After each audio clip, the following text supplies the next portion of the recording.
So today I'm going to be doing the Taylor Swift book tag. No, I was not tagged by anybody, but yes, I will still be doing this tag. I thought the questions looked super fun. Loved Taylor Swift, loved the idea behind the tag of incorporating her songs with questions, books, and yes, I thought it seemed very fun. So I'm going to be starting with question number 1, obviously, because where else to start? So let's just begin. Question number 1. For We Are Never Ever Getting Back Together, pick a book or series that you were pretty sure you were in love with, but then wanted to break up with. And for that, I'm choosing the Marked Men series by Jay Cronover. This is a new adult series featuring a bunch of boys that have tattoos, which is something I'm totally into, right? And the first book of this series is Rule, and this follows the character Rule and a girl named Landon. I loved this book. I think I gave it like a 4.5 stars or something like that. I absolutely loved it. This is the first book in the series. It was amazing. Then I got to the second book. This is called Jet, and this follows Jet and Aiden. I hated this book. I could not get through it. I was reading it for over a month, I'm pretty sure. I had to like stop reading. I was like halfway through and then I just started reading other books and I finally got around to it. I finished the book, but I did not like it at all. I don't know, it was super slow, so unlike this book. Rule was in this book a little bit, but I don't know, I really loved Rule. I was so disappointed when I read Jet. So there's a couple other books in the series, not sure if I'll ever give them a go, but pretty sure that we're never ever getting back together. So yes, that is the Marked Men series by Jay Cronover. Question number 2. For red, choose a book with a red cover. And for that, I'm choosing The Unwritten Rule by Elizabeth Scott. I know it doesn't seem very red, but the back is all red and it's sort of red, okay? But yes, this is a book about a girl, I think her name's Sarah, yes, and she has a crush on this boy Ryan, and then her best friend starts dating this boy named Ryan. And it's the unwritten rule that you don't like your best friend's boyfriend.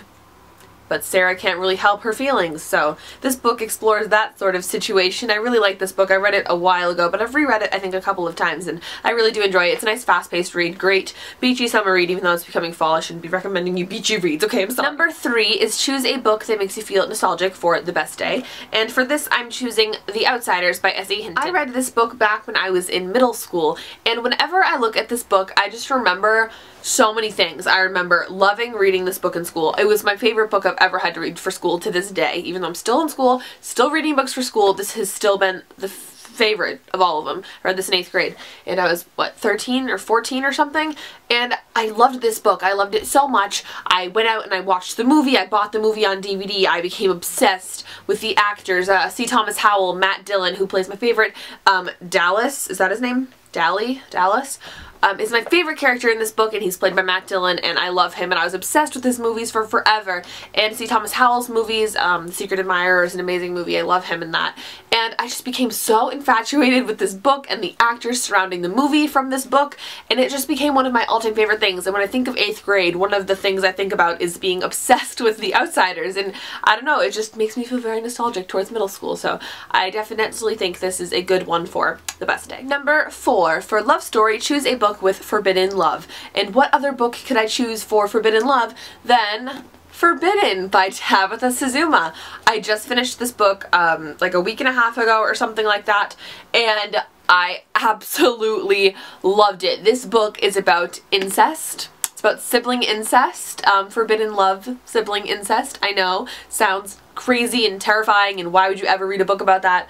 Guys, this book is insane. It's one of my favorites. It's honestly one of my favorites since I've read it. I loved it. The writing is amazing, and the story is so heartbreaking, and oh my god, I loved this book so much. I totally recommend it. So, Forbidden by Tabitha Suzuma. Total forbidden love. Oh my god, amazing book though. I loved it. Number 5, for I Knew You Were Trouble, pick a book with a bad character you couldn't help but love. And now for this, I was kind of struggling because I do read books with, you know, bad boys in them, but they're not like terrible people. And I know that for a lot of the books that I might consider them to be bad boys, they might just be like normal guys. So for this, I kind of really thought about it, and I was like, who's a character that people would be like iffy about if I told them that I really liked them? So that's kind of what I went with for this question. And for that, I present you with 50 Shades of Grey by E.L. James, featuring Christian Grey. Yes, I do love Christian Grey. I think it's a problem, yes, probably, but I can't help it. I really do like him. I've read the whole trilogy, and he just grew on me as the trilogy went on. I know a lot of people describe him as abusive and a terrible person, and it's like totally like taboo to like him or talk about him or talk about 50 Shades of Grey, but I have to say I do quite like Christian. I think he's a good, I don't know, I just liked him. I don't know, and it just doesn't help that he's played by Jamie Dornan in the movie that's coming out next year, because oh my god, have you guys seen Jamie Dornan? I know he has like a wife and a kids, but like, have you seen him? So I think that kind of adds to the fact that like I'm obsessed over Christian Grey. But yeah, that's probably who I would have to say when I think about a bad boy character that I shouldn't like, probably. Yeah, Christian. Okay, we're over it. Number 6 is for innocent. Pick a book that somebody ruined the ending for you. And I couldn't really think of a book for this. I don't really get spoiled a lot because I'm so anti-spoiler. I will not talk to you if you've read a book that I'm trying to read or I'm gonna be reading and you're gonna spoil it for me. I will not talk to you. Like, I do not want you to spoil the book for me. The one book that I have been spoiled on is the Divergent trilogy. I have not read it, but I'm spoiled on it. I know what happens. I'm sure all of you pretty much know what happens, but I have not read the trilogy yet. I'm planning to maybe read the trilogy because you guys keep telling me to, but I just can't seem to want to pick it up when I know what happens. I'm sure you guys know what I'm talking about. If you've read it, if you haven't read it, you might even know what I'm talking about. But that's probably the one thing I can think of that I was spoiled. I was spoiled on Twilight. Like, I knew she was going to be a vampire. Sorry if I just, oh my god, did I spoil it? Yeah, that's like nothing, so I don't really know. Everything Has Changed. Pick a character from a book who goes through extensive character development. For this, I'm choosing Better Off Friends by Elizabeth Olberg. This follows two characters named, Levi and McCallan. M-A-C-A-L-L-A-N. McCallan? It says in the book how to pronounce it and I still don't know. This book follows two best friends and it follows their relationship through middle school all the way through high school. So I mean, character development is a kind of key word when you're dealing with a book that goes over a couple of years. There's obviously going to be character development, major character development between the ages of like 12 and 18. Like, obviously. So this book was the first thing that came to mind when I thought of this question, and yes, I love this book. It's really, really great, and it deals with a lot of character development, obviously. Like I've been saying, sorry, I feel like I'm rambling. I don't really know what else to say, except for the fact that when you're 13, you go through a lot of development into high school. Like, you're obviously, teenagers are always developing. And this book portrays that. Okay, for You Belong With Me, pick your most anticipated book release. Now for this, I couldn't really think of anything.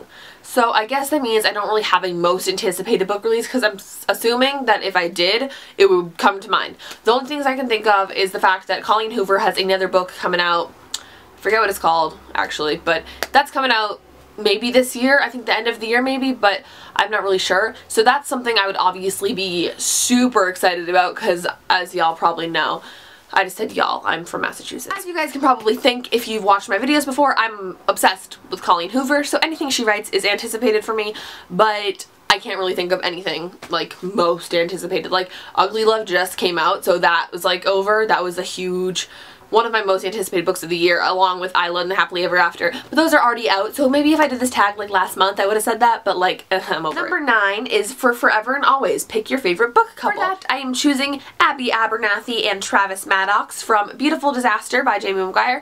OTP, like book OTP is Travis and Abby. I love them. This is my favorite book. It's my favorite book, and they're obviously my favorite couple. I mean, that would be stupid if it was my favorite and they weren't my favorite. It's my favorite. Travis and Abby, favorite book couple, favorite. Love. The last question is for a song called Come Back Be Here, which I don't think I've ever even heard of, but the question is, pick the book you would least like to lend out for fear of missing it too much. And for that, I have chosen Looking for Alaska by John Green. This is my favorite John Green book. It's a book that is one of the first books that I bought with my own money and I read when I was younger. A couple years ago I read this, like in middle school maybe, and it's the first book that I really had a lot of pride in holding in my hands and reading it, and just, it's one of the first books I picked up on my own, I guess is what I'm trying to say.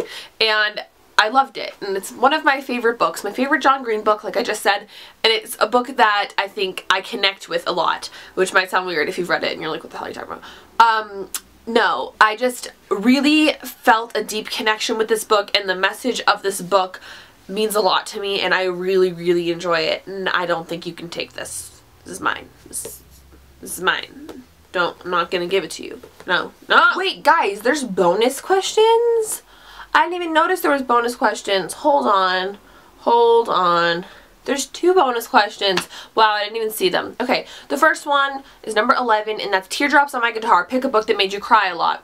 Okay, for this, I'm going to say Ugly Love by Colleen Hoover. I just read it a couple weeks ago, and it was after I did my top 5 tearjerker books or something like that. I'll leave that link down below if you're really interested in the books that make me cry. I did a top 5 books that made me cry video. I'll leave that down below, but recently, after making that video, I read Ugly Love by Colleen Hoover and bawled my eyes out. I'm not even kidding. So that should be like number 2, number 1 on the list or something, because that book literally made me die. I was like crying for like an hour after reading it, like literally. So basically, that book, probably, I'm going to say that one because it's a newer one that's made me cry. So yes. And number 12, Shake It Off.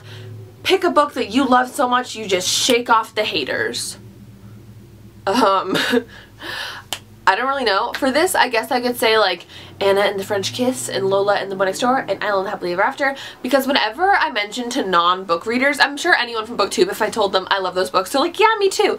But if you mention those book titles to anyone that's not really a book person, like a person that like occasionally reads books or wants a book recommendation that doesn't really always read like we do on BookTube, and you're like, oh my god, you need to read Anna and the French Kiss, they give you a really weird look. They're like, Anna and the French Kiss? Like, it sounds really weird to people that aren't aware. Like, I mean, Anna and the French Kiss. I mean, that does sound kind of strange. So, yes, whenever I do mention that to people, and they're like, what are you talking about? I just shake it off. I shake it off, I shake it off. So that was the Taylor Swift book tag. I hope you guys enjoyed this video. If you have any questions or comments or whatever, leave that down below. I guess I should probably tag a couple people maybe. I don't know. I might do that. Who knows? But yes, if you want to do these questions, you can either leave that in a comment below or do a video and say I tagged you, because tag, you're it. But yes, I hope you guys enjoyed this video, and I'll talk to you all very, very soon. Bye! Hey! Just think, while you've been getting down and out about the liars and the dirty, dirty cheats of the world, you could have been getting down